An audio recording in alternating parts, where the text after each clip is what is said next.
So let's please keep everything on topic of this case, and we should be going any minute. Any questions for me? Wonderful, thank you.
Thank you, everyone, for being here and covering this this important case. My name is Justin Simmons. I'm the U.S. Attorney for the Western District of Texas. I also want to thank some of the folks behind me today. Eric Fuchs, who's the lead AUSA on this case, prosecuted the case, presented the case at trial. His trial partner, Sarah Spears, who's not here today. Also want to thank Asset Forfeiture AUSA Ray Gattinella, who's also here, for his work in getting the assets, seizing the assets in this case.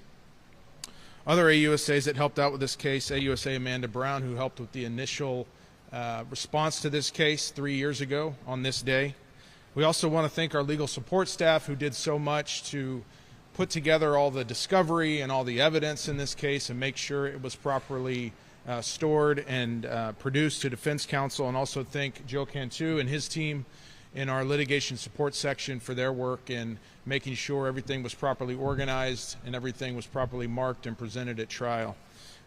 This truly was a cooperative effort, and that cooperation required our law enforcement partners who are also represented here today. I'd like to thank all our federal, state, and local law enforcement partners who participated in this case in all their different capacities.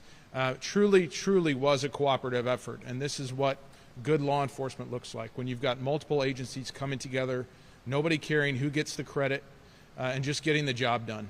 And today was not the end of the job. There are other defendants that still have to be sentenced, and at least one that has to be a case that may be tried. But this was a major milestone in this case, with these individuals effectively going away for the rest of their lives. That is justice in this case. And while these sentences were good and right, it is right that these men are taken out of our public lives for the rest of their lives. These sentences will never fill the void experienced by these families. And you could hear that hurt, you could hear that pain in the letters, if you were in the courtroom, in the letters that Mr. Fuchs read. You know, I was sitting there. You think a lot about the victims and their families, but you don't think about all the spin-off consequences that the families experience. Mothers who now have to work a lot more maybe than they used to, so they're not seeing their kids near as much. Family members who experience so much stress at the loss of their loved ones that their own health deteriorated and they subsequently passed away. You just don't think about those things. And so those things are very important for us to remember.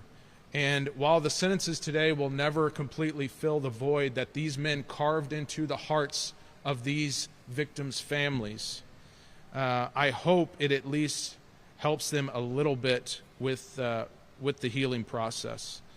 I hope they can find solace ultimately in the fact that these men will never breathe free air again. I also want to talk a little bit about the fact that we should make sure that the deaths of these 54 people and the injuries suffered by the other 11 are not in vain.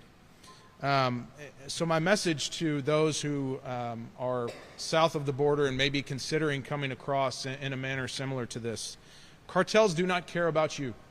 They do not care about your hopes and dreams. They do not care about your desire for a better life. They care about money, first and foremost. They care about money first and foremost. There were 64 people in this tractor trailer. The estimate is they paid at least $12,000 each. That's $768,000 that the cartels made off of this group of people.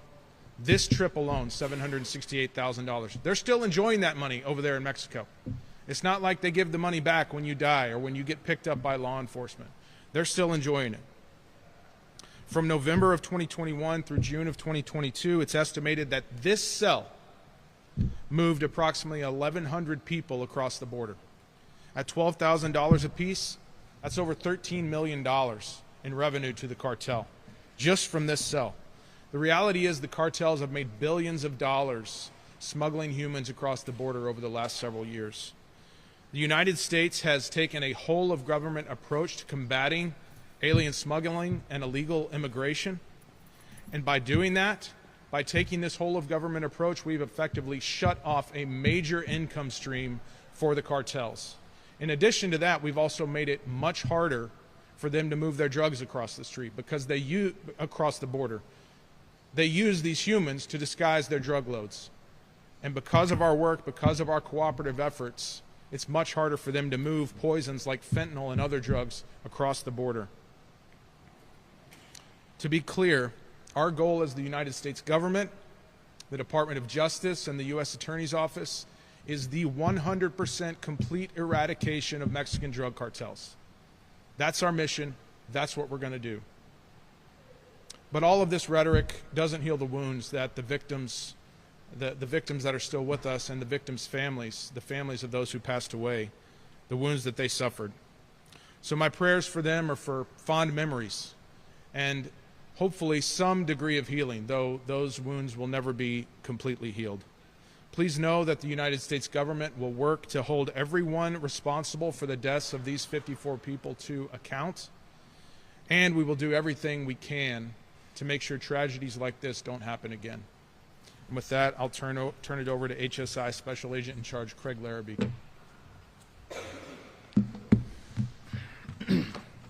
Thank you, U.S. Attorney Simmons. Hello, everyone, and thank you for being here this morning. My name is Craig Larrabee, and I'm Special Agent in Charge for Homeland Security Investigations here in San Antonio. Today's sentencings are the results of a far-reaching investigation and a tireless commitment by HSI and our law enforcement partners to dismantle the deadliest human smuggling operation in U.S. history. Both defendants were central players in an organization that conspired to smuggle thousands of people across the U.S. Mexican border. Exactly 3 years to the day, these men loaded 64 people, including children and a pregnant woman, into a tractor trailer with no functioning air conditioning and sent them through the South Texas scorching heat. As temperatures inside the trailer soared, the conditions became fatal. In total, 54 people lost their lives, 6 of them children. These human beings paid thousands of dollars for a journey that ultimately cost their lives and ended in unimaginable tragedy. Today, Felipe Orduna-Torres was sentenced to life in prison. This is a just and necessary outcome for a man whose greed cost so many lives. His co-defendant, Gonzales-Ortega, was also dealt a significant sentence of over 87 years. Today, the American justice system prevailed. While law enforcement on our southern border has worked tirelessly and successfully to decrease illegal crossings, we cannot let our guard down. Smuggling organizations continue to adapt, using increasingly dangerous and sophisticated methods to avoid detection. Even in times of low activity, the threat still remains. We must remain vigilant because behind every smuggling attempt is a human life put at risk. This case serves as a stark reminder human smuggling is not a service. It's a deadly criminal enterprise. And HSI will pursue the smugglers relentlessly wherever they operate. No one who participates in smuggling of a human will escape the reach of our justice. I want to extend my sincere thanks to the agents, the attorneys, the support staff that made this all possible, as well as our first responders and the medical personnel and our partners at every level of government who contributed to this case. Through everyone's hard work that got us here today, we honor the memory of the victims and we remain committed to our mission to pursue the criminal networks so we can prevent tragedies like this from ever happening again. Thank you.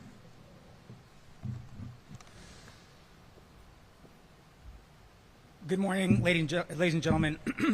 Excuse me. Before I begin, I want to take a moment to congratulate the United States Attorney and the Special Agent in charge for Homeland Security here in San Antonio. It's important for people to understand the outlay of resources and time and effort that goes into something like this.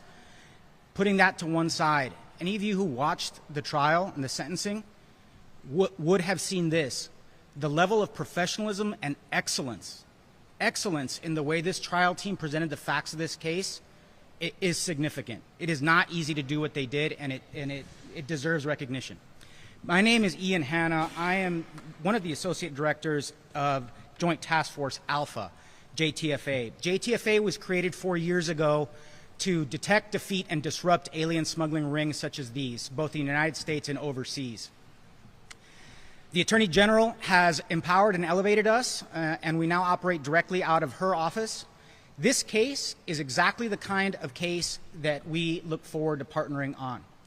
We look forward to the resolution of the case against the remaining defendants, but especially the case against Mr. Rigoberto Miranda Orozco, who I'll remind you was extradited from Guatemala to face charges on this case. His extradition from Guatemala to the United States and others like that extradition send a message to alien smugglers overseas. That message is this: if you think that you are safe because you find yourself outside of the confines of the United States, you are incorrect. If your crime touches the United States, we are going to reach out and touch you. We will devote whatever resources required to investigate you, to find you, and to prosecute you, either in the country where you are in partnership with our overseas partners, or extradite you to the United States to face justice in an American courtroom. I have some brief remarks in Spanish, and I'm doing those because it's important that this message reaches your audience, both in the United States and overseas. Buenos días de antemano a la familia, los familiares de los fallecidos y aquellos que sobrevivieron la tragedia de este caso, nuestras condolencias. Esperamos que el resultado en este caso sirve para que ustedes puedan seguir su viaje en sanarse de sus heridas corporales, tanto como sus lesiones mentales y emocionales. Mi nombre es Ian Hanna, yo soy el codirector de la Fuerza Tarea Conjunta Alfa. Cadena perpetua. Cadena perpetua y más de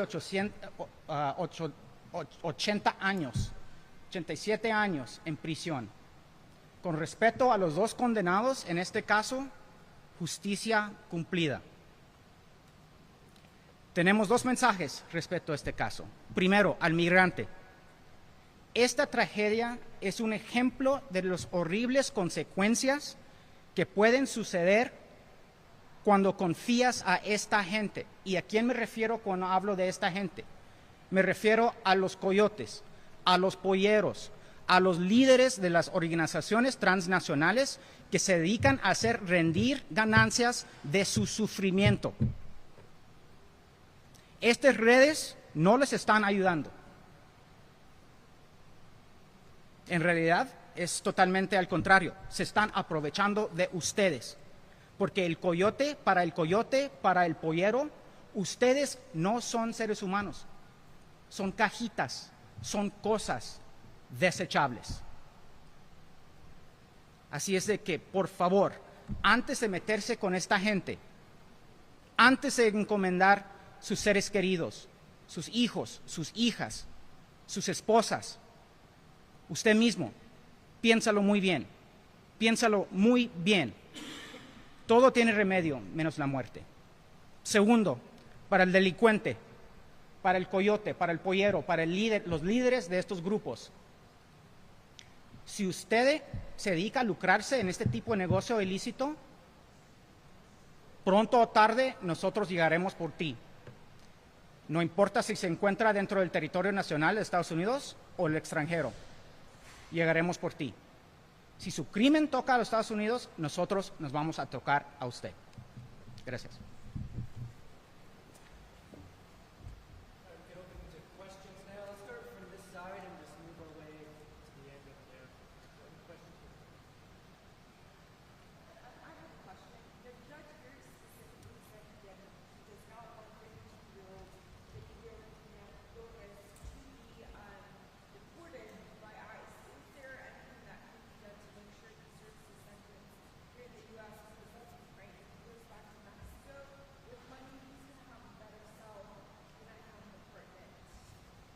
No, that's an excellent point. We know the Mexican prison system is quite a bit more luxurious than what we have here in the United States. So that is definitely something we're going to make sure happens. We'll have communication between BOP and DHS to make sure that doesn't slip through the cracks and make sure he serves all his time here in the United States.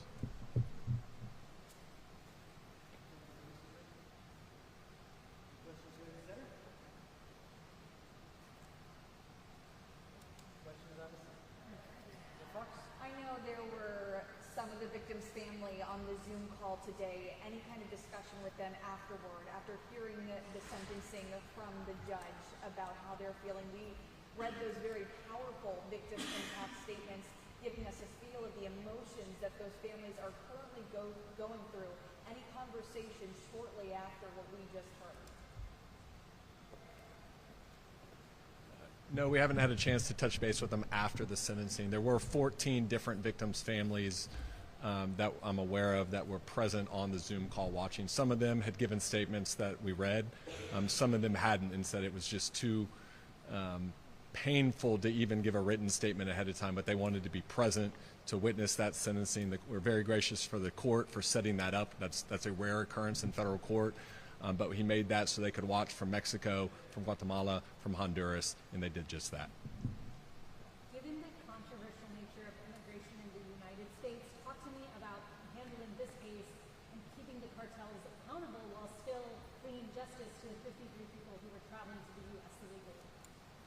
Well, I mean, I think that's exactly what we did. I mean, you hold the cartels accountable by making sure the guys who facilitate the movement of people here in this way go to prison for a long, long time. These guys will spend the rest of their life in prison. So that's what we're doing. And the message is also do not come to the United States illegally. You know, hopefully something like this doesn't happen to you, but we are firm in our commitment to stopping the illegal movement of people from south of the border into the United States, and in part to prevent tragedies like these, to prevent things like this from happening to other people. The defense used the argument of the process in order to potentially lighten some of their sentences. What do you have to say to that? Well, that's really outside of my purview. If Congress wants to change the process, they can do that. We're going to enforce the law as it's written right now. I have a really quick question. Are these suspects to get any special treatment in jail